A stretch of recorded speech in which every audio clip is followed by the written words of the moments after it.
مقبوضہ جموں و کشمیر میں شہدائے کشمیر کے وارثوں کی 2020 کی عید الفطر ایسے بدترین حالات میں ہو رہی ہے جب تقریباً 9 ماہ سے زائد کے طویل بھارتی فوجی محاصرے میں بھارتی فورسز بنیادی انسانی حقوق کی سنگین خلاف ورزیاں کرتے ہوئے اپنی نسل پرستی اور توسیع پسندانہ پالیسی کے لیے بے دردی سے کشمیریوں کا قتل عام کر رہی ہے. ان کے مذہبی مقامات اور کاروباری مراکز کو بارود سے تباہ کیا جا رہا ہے اور بھارتی فوجی قیمتی سامان لوٹ رہے ہیں. ریاستی دہشت گردی کے جواب میں کشمیریوں کا جذبہ آزادی پہلے سے زیادہ طاقتور اور تحریک آزادی زیادہ منظم ہو گئی ہے.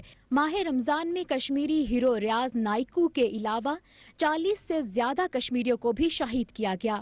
پوری وادی میں غیر اعلانیہ کرفیو اور مواصلاتی بلیک آؤٹ مزید سخت کر دیا گیا. کشمیر میں نہ صرف سرحدوں پر کشیدگی جاری ہے بلکہ آبادیاں بھی آئے روز کی جھڑپوں سے خوف زدہ ہیں. جنوبی کشمیر میں حزب المجاہدین کے اعلیٰ کمانڈر ریاض نائکو کی ہلاکت کے 3 پہلو ہیں. ایک تو یہ ہے کہ یہ ہلاکت لاک ڈاؤن کے دوران اس طویل تشدد کے سلسلے کی تازہ کڑی ہے جو لاک ڈاؤن کے ساتھ ہی شروع ہوا تھا، اور دوسرے یہ کہ حزب المجاہدین کے واحد بچے معروف کمانڈر ریاض نائکو ہی تھے جنہوں نے 2016 میں برہان وانی کی ہلاکت کے بعد حزب المجاہدین کے کمانڈر کی حیثیت سے ذمہ داری سنبھالی تھی. کشمیری قوم کی آزادی سے محبت اور اپنے نوجوان بیٹوں کی شہادت پر والدین کا سر فخر سے بلند ہے.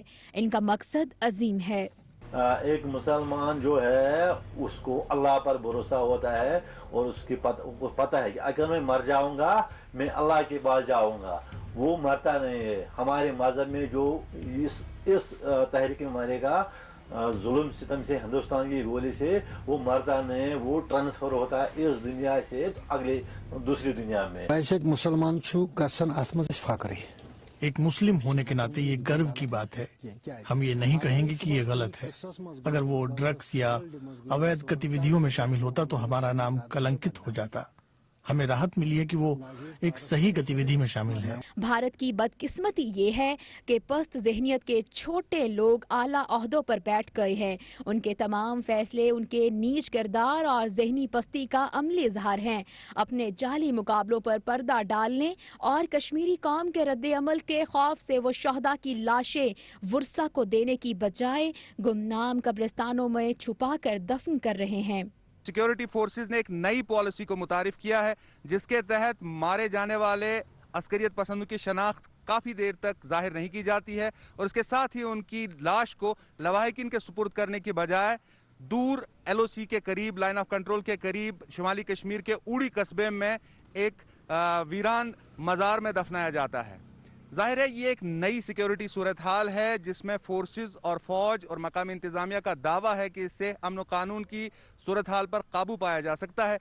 احساس کمتری اور بدترین شکست کے خوف کا شکار اذیت پسند قابض بھارتی حکمران کشمیر کی بیٹوں کی لاشیں چھین کر ان کے والدین کو اذیت دینا چاہتے ہیں. لیکن کشمیری رد عمل تحریک آزادی میں تیزی اور بھارت سے شدید نفرت ہے.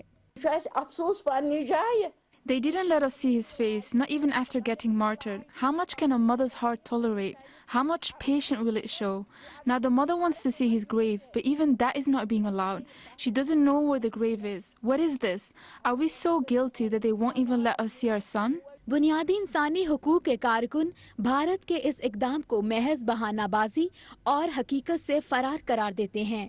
We feel that the main issue for government is that they are very, very scared of the spectacle which these funerals create, because thousands of people come out and own these dead militants and rally behind them. So they don't want to show to the people of India and internationally that there's anything happening in Kashmir. So this is they're taking an excuse of COVID to implement a policy which they otherwise would have not been able to do. عید 2020 پر کشمیر کے نوجوانوں نے بھارتی قبضے کے خلاف اپنی پرامن جدوجہد کا جاری رکھتے ہوئے اپنی قوم کو اپنے جوان خون کا تحفہ دیا، اور کشمیری قوم نے اپنی لازوال استقامت کا مظاہرہ کرتے ہوئے تحریک آزادی کشمیر کے لیے بھارتی انسانیت دشمنی اور کشمیریوں کے ہولوکاسٹ کے خلاف اپنی عزیزوں کی قربانیاں دیتے ہوئے پیغام دیا: ظلم کی رات جتنی طویل اور سیاہ ہے، آزادی کی صبح اتنی ہی خوبصورت اور روشن ہوگی